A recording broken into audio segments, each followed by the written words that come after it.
Record. Oke. Baiklah, Assalamualaikum warahmatullahi wabarakatuh.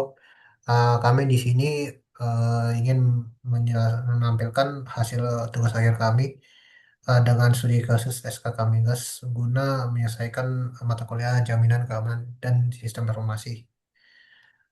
Kelompok kami sendiri beranggotakan Muhammad Adam Nugraha dengan NIM 2020 225 100 Muhammad Rizky Hubo dengan NIM 2020 225 306 dan saya sendiri Muhammad Hafiz Al Khair Pasaribu dengan NIM 2020 225 129.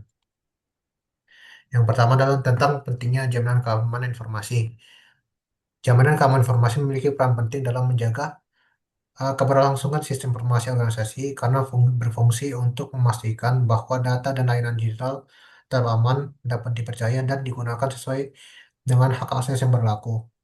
Jaminan keamanan informasi melindungi data sensitif agar tidak diakses oleh pihak yang tidak berwenang. Selain itu juga, keamanan informasi memastikan bahwa data tidak mengalami perubahan, manipulasi, atau kerusakan tanpa izin. Penerapan keamanan informasi membantu organisasi dalam menetapkan standar, kebijakan, dan regulasi yang berlaku. Secara finansial, jaminan keamanan informasi juga digunakan untuk mengurangi risiko kerugian finansial, gangguan operasional, serta menjaga kepercayaan pelanggan dan reputasi organisasi. Konsep dasar dari strategi keamanan informasi sendiri adalah sebuah pendekatan terencana untuk melindungi aset informasi organisasi dari berbagai ancaman. Konsep dasarnya mencakup identifikasi aset penting, analisis risiko, penerapan kontrol keamanan, pengelolaan akses, pemantauan sistem, serta respon terhadap sistem. Strategi ini bertujuan untuk menjaga kerahasiaan, integritas, dan ketersediaan informasi agar sistem tetap aman, operasional, dan mendukung tujuan bisnis organisasi. Untuk profil perusahaan ini sendiri adalah SKK Migas yang merupakan suatu satuan kerja khusus yang diberikan tugas oleh pemerintahan RI oleh Menteri Energi dan Sumber Daya Mineral untuk menyelenggarakan pengelolaan kegiatan usaha hulu minyak dan gas bumi berdasarkan Peraturan Presiden Nomor 95 Tahun 2011 tentang Peraturan Presiden Nomor 9 2013 sebagaimana telah diubah dengan Peraturan Presiden Nomor 36 Tahun 2018 Peraturan MSDM Nomor 2 Tahun 2022. SKK Migas bertugas untuk melaksanakan pengelolaan kegiatan usaha hulu minyak dan gas bumi berdasarkan kontrak kerjasama. Pembentukan lembaga ini dimaksudkan supaya pengambilan sumber daya alam minyak dan gas bumi milik negara dapat memberikan manfaat dan penerimaan yang maksimal bagi negara untuk sebesar-besar kemakmuran rakyat. Dalam menerapkan uh, ke manajemen keamanan informasi, SKK Migas sendiri menggunakan framework ISO atau IEC 27001 tahun 2022 yang merupakan standar internasional untuk Information Security Management System yang berisikan persyaratan bagi informasi untuk membangun, menerapkan, memelihara, dan terus meningkatkan tata kelola keamanan informasi. Tujuannya adalah untuk menjaga kerahasiaan, integritas, dan ketersediaan informasi atau yang biasa disebut dengan prinsip CIA Triad, Confidentiality, Integrity, dan Availability. Dalam praktiknya, ISO 27001 tidak hanya membahas aspek teknis seperti firewall, antivirus, enkripsi, atau monitoring jaringan, tapi juga mencakup kebijakan, manajemen risiko, para manajemen, kesadaran pegawai, pengelolaan aset, kontrol akses keamanan fisik, keamanan pihak ketiga, dan penanganan insiden.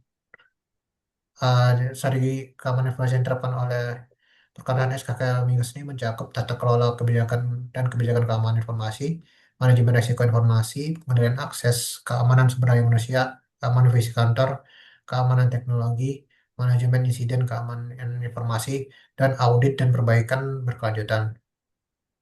Kelebihan strateginya sendiri adalah keamanan data yang pertama itu keamanan data yang tangguh, di mana penggunaan enkripsi AS256 memberikan perlindungan yang sangat kuat karena secara teknis lebih aman dari serangan brute force dan analisis kriptografi modern dibandingkan protokol lama.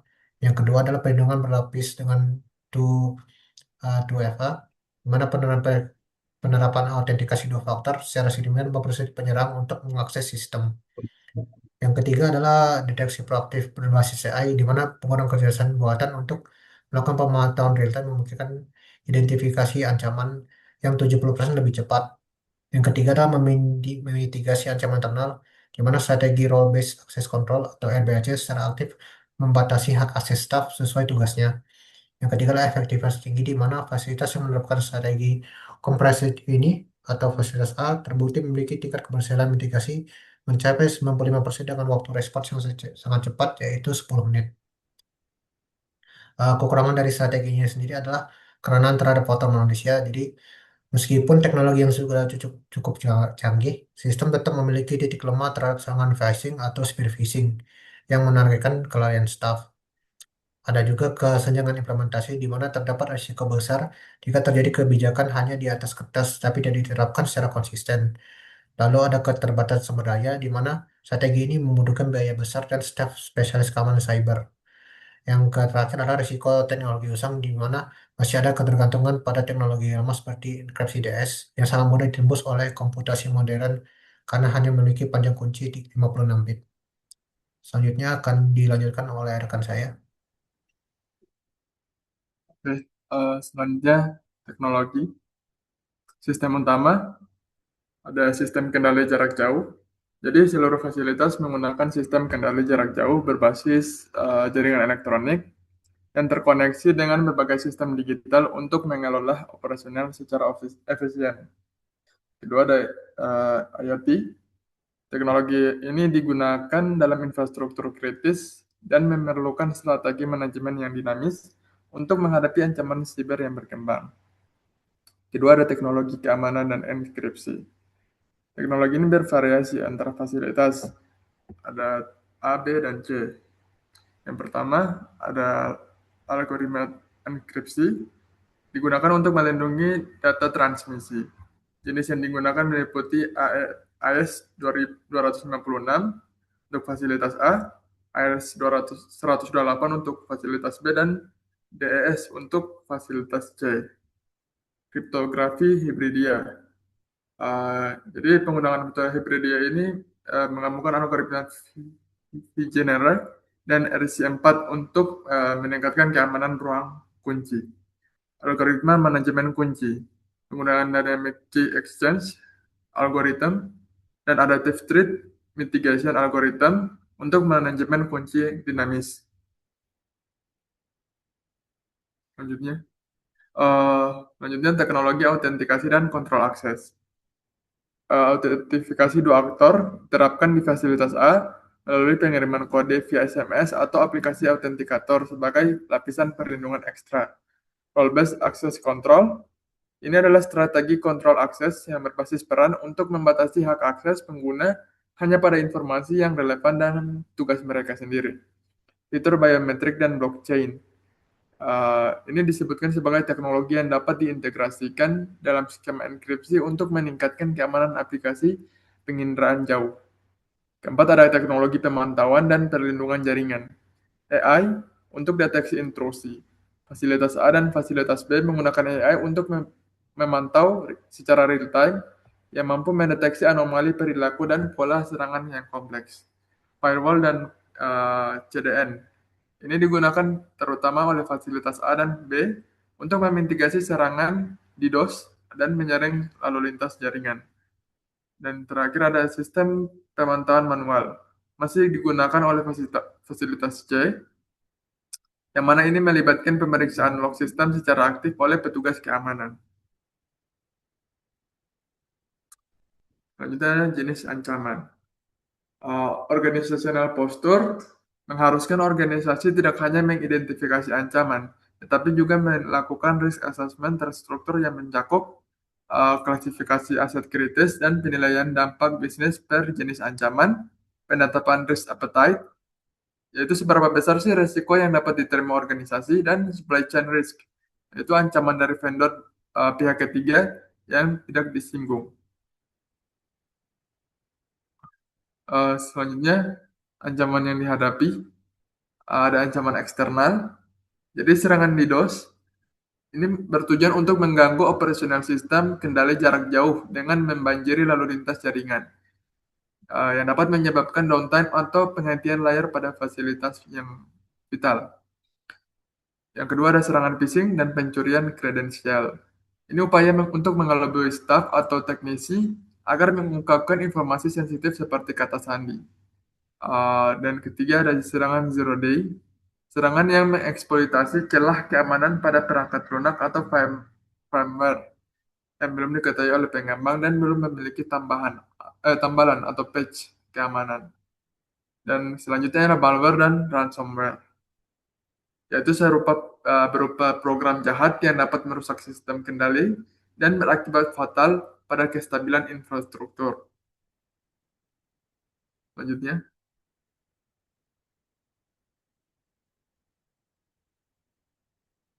selanjutnya ada serangan brute force dan cryptol analysis. Ini adalah upaya untuk mencoba berbagai kombinasi kunci untuk menembus enkripsi, terutama pada sistem yang masih menggunakan protokol yang lama seperti DNS, Advanced Persistent Threat, dan botnet.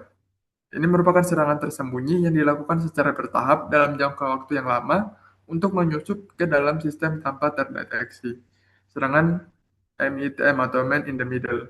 Ya, ini serangan di mana peretas menyusup di antara komunikasi pusat kendali dan perangkat lunak untuk mencuri atau memanipulasi data. Yang kedua ada insider threat. Ancaman ini bersifat atau berasal dari dalam organisasi itu sendiri yang disebabkan oleh dua faktor utama. Yang pertama adalah kelalaian staf, dan kedua ada niat buruk staf, seperti mensabotase penyalahgunaan hak akses oleh karyawan atau pihak internal yang dapat merusak sistem atau mencuri data. Oke, untuk metode keamanan yang dipakai, ada metode enkripsi dan autentikasi. Jadi enkripsi data pertama digunakan untuk melindungi integritas yang ditransmisikan. Eh, yang kedua, metode yang dipakai bervariasi antar fasilitas, mulai dari AS256, AS128 hingga DS. Dan autentifikasi dua faktor. Metode ini mengharuskan pengguna memasukkan kata sandi dan kode verifikasi tambahan via SMS atau aplikasi. Penggunaan autentifikasi dua faktor ini terbukti secara signifikan dapat mengurangi risiko pelanggaran data dibandingkan hanya menggunakan kata sandi biasa. Yang kedua ada metode pemantauan dan deteksi. Deteksi intrusi berbasis kecerdasan buatan digunakan untuk melakukan pengawasan secara real time, mampu mendeteksi pola serangan kompleks seperti DDoS hingga 70% lebih cepat daripada sistem tradisional.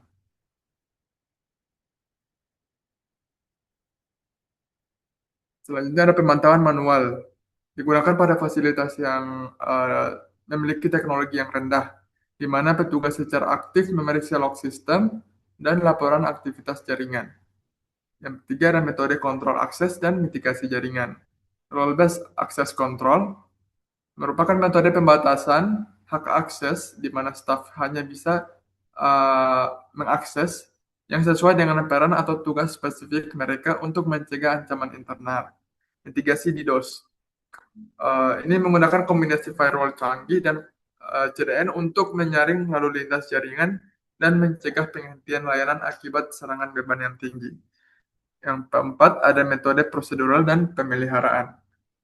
Yang pertama adalah manajemen patching rutin, yaitu melakukan pembaruan perangkat lunak dan firmware secara berkala untuk menambal celah keamanan. Yang kedua ada audit keamanan secara berkala, melakukan evaluasi rutin terhadap kebijakan dan sistem untuk memastikan kepatuhan terhadap standar industri. Yang kelima ada algoritma keamanan yang canggih. Ini merupakan rekomendasi dari atau pengembangan uh, algoritma pertukaran kunci. Ini untuk manajemen kunci enkripsi secara dinamis, algoritma mitigasi ancaman adaptif untuk memberikan respon terhadap ancaman yang berkembang, dan integrasi blockchain dan biometrik. Ini diusulkan untuk meningkatkan keamanan pada aplikasi penginderaan jauh.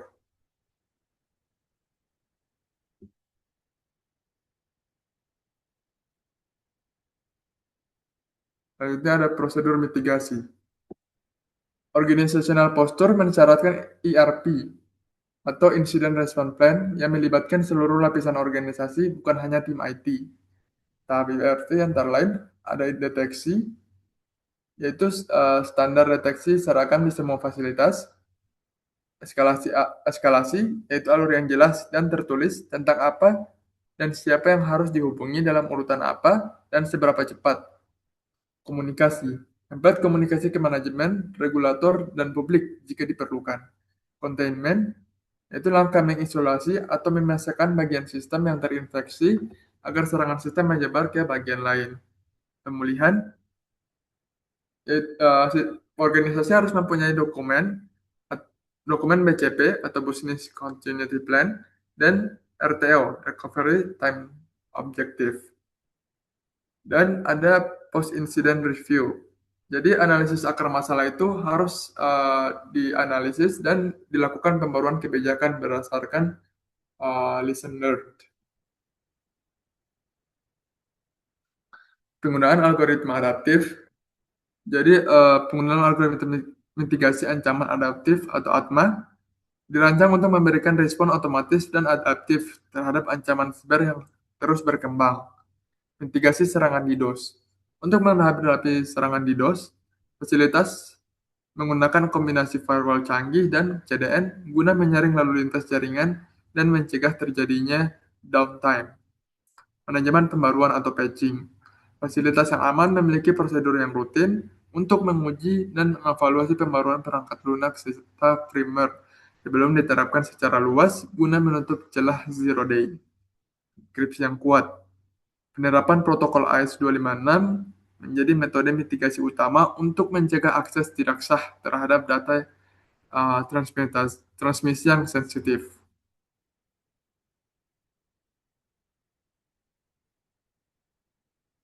Selanjutnya, uh, mekanisme respon insiden, notifikasi dan pemblokiran otomatis.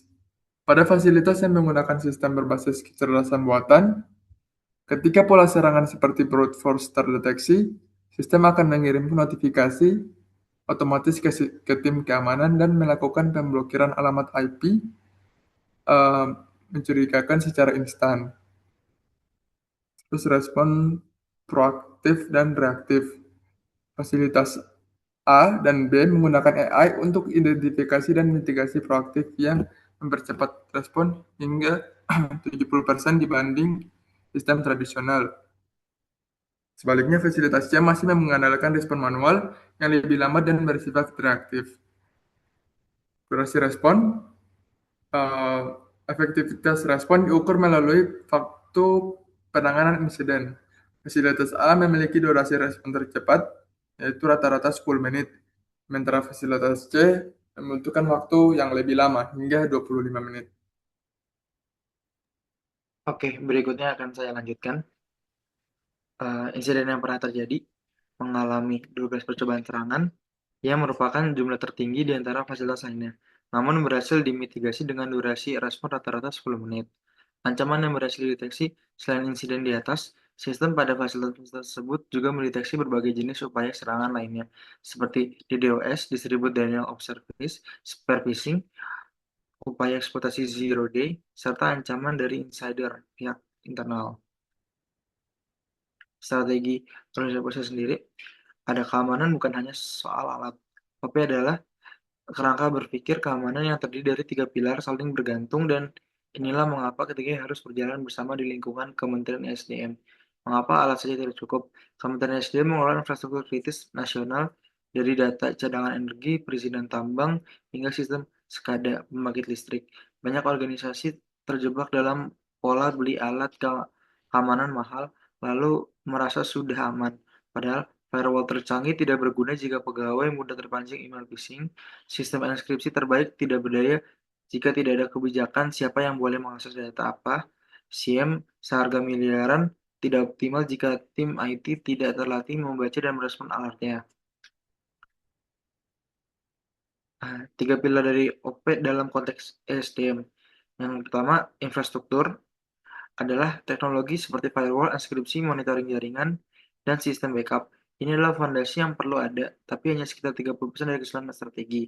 Lalu ada operasional adalah aturan mainnya. Siapa punya hak, punya akses ke apa, bagaimana merespon insiden, bagaimana mengklasifikasi data rahasia, pertambangan energi. Tanpa ini alat tidak terarah. Lalu ada people, adalah faktor yang paling kritis sekaligus yang paling sering diabaikan. Riset menunjukkan lebih dari 80% insiden siber berasal dari faktor manusia. Klik tahu berbahaya, kata sandi lemah, atau berbagi akses sembarangan. Strategi OP sendiri, kalau untuk people, ada security awareness, program terstruktur dengan metrik dan evaluasi berkala. Lalu untuk proses sendiri ada standar eksplisit ISO 27001 atau NIST, SOP eksklasi, kebijakan tertulis. Lalu ada standarisasi teknologi merata di semua unit. Yang terakhir untuk improvementnya ada maturity model, KPI keamanan, dan lesson learned. Lalu ada rekomendasi strategi. Kerentanan faktor manusia, bangun security culture program di mana dilakukan simulasi phishing berkala, pelatihan berjenjang, dan metrik human race. Lalu ada kesenjangan implementasi antar fasilitas. Terapkan framework standar NIST CSF atau ISO 27001 sebagai baseline wajib seluruh fasilitas. Teknologi usang DES terapkan kebijakan end of life teknologi dengan timeline penggantian yang mengikat. Tidak ada mekanisme perbaikan berkelanjutan. Adopsi cybersecurity maturity model untuk mengukur dan meningkatkan postur secara terstruktur.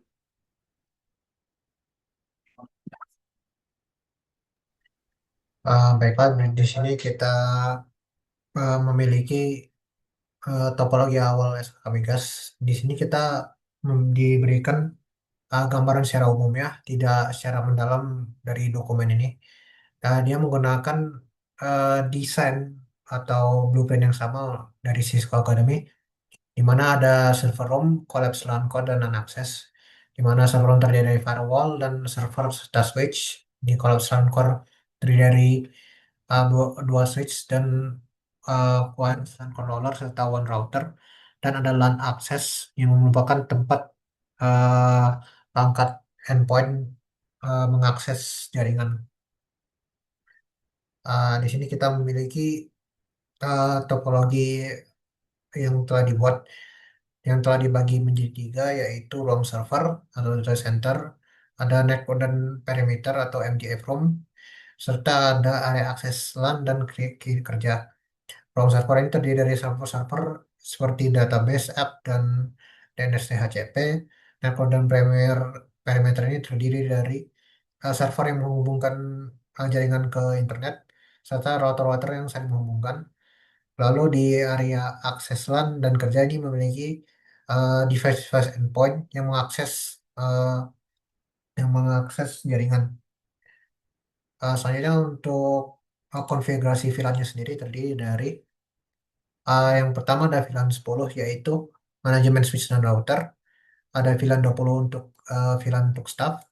Ada VLAN 30 yang digunakan oleh admin dan manajemen. Ada core WiFi yang merupakan VLAN yang dapat diakses melalui via internet atau WiFi oleh staff. Ada guest WiFi merupakan VLAN yang dapat diakses melalui WiFi oleh pengunjung. Ada server transit yang menghubungkan antara router dengan firewall, dan juga ada parking unused di mana dia merupakan tempat karantina untuk device-device yang tidak belum dikenal. Di sini kita akan mendemo untuk topologinya sendiri. Yang pertama untuk penerapan di HCP. Yang pertama itu di pada stack.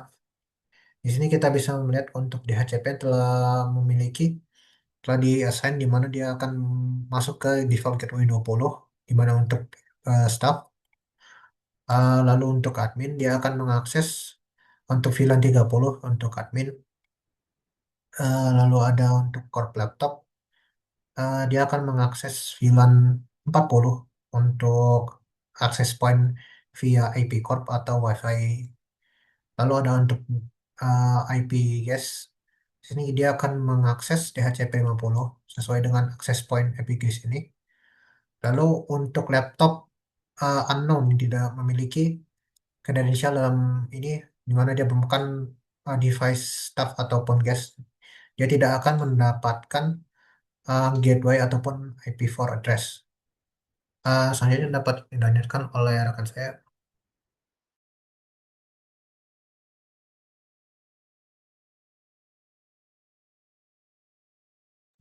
Baik, saya akan melanjutkan, lalu saya akan men-share.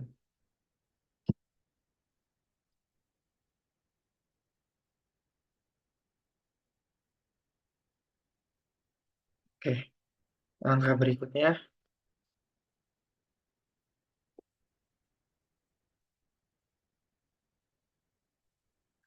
kita akan membuat, kita akan mencoba melihat uh, browser dari PO Staff.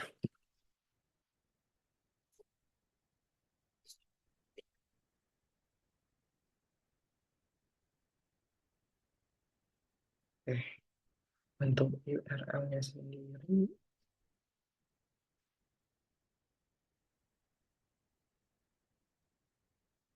ya,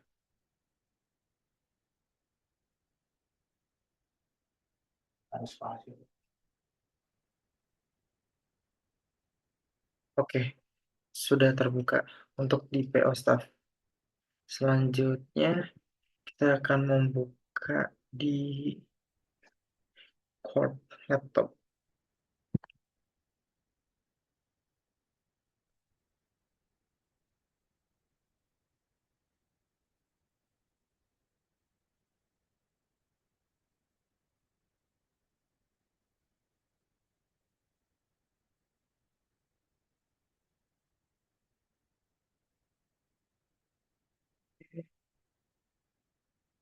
Ya, sini pun juga berhasil terbuka. Selanjutnya kita akan membuka dari Guest Laptop.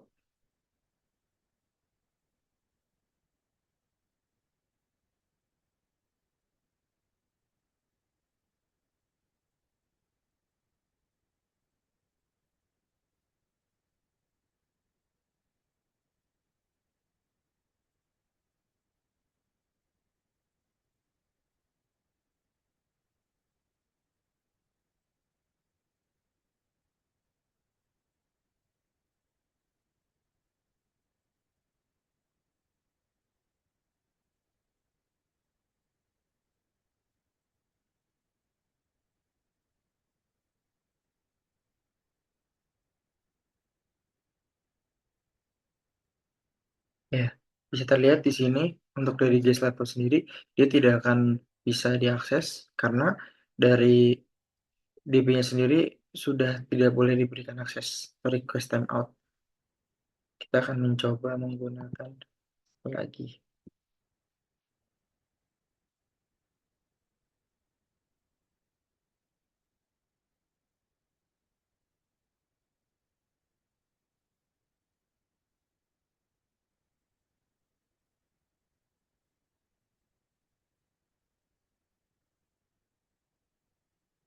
Oke, di sini sudah berhasil membuka menggunakan public dari publiknya ini.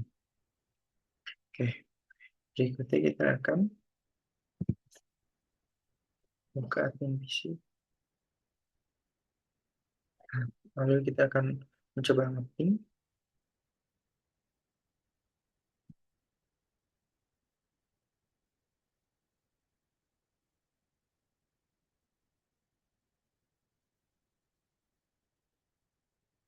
Oke, di sini terlihat bisa diakses PIN-nya.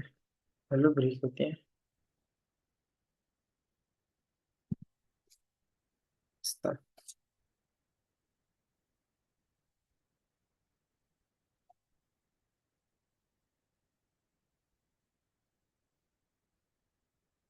Kita coba di sini.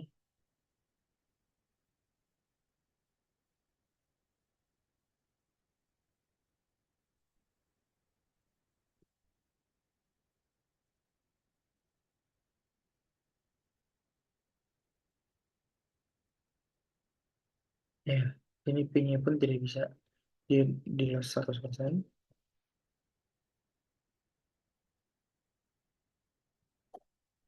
Lalu di admin PC.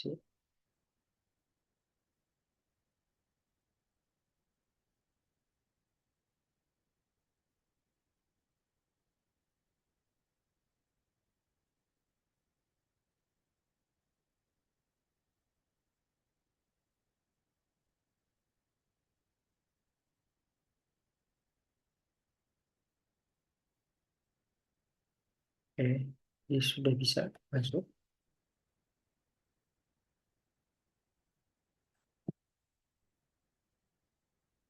Lalu yang terakhir di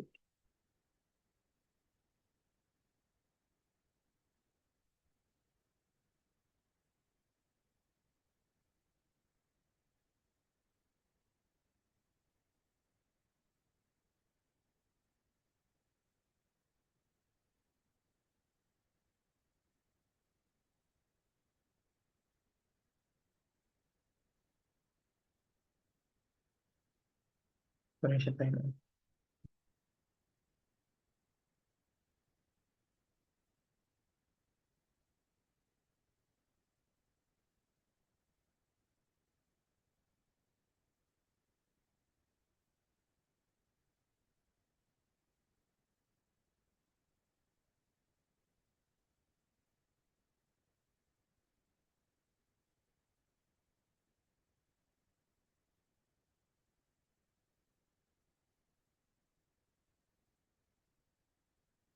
Oke, ini hasil yang terakhir.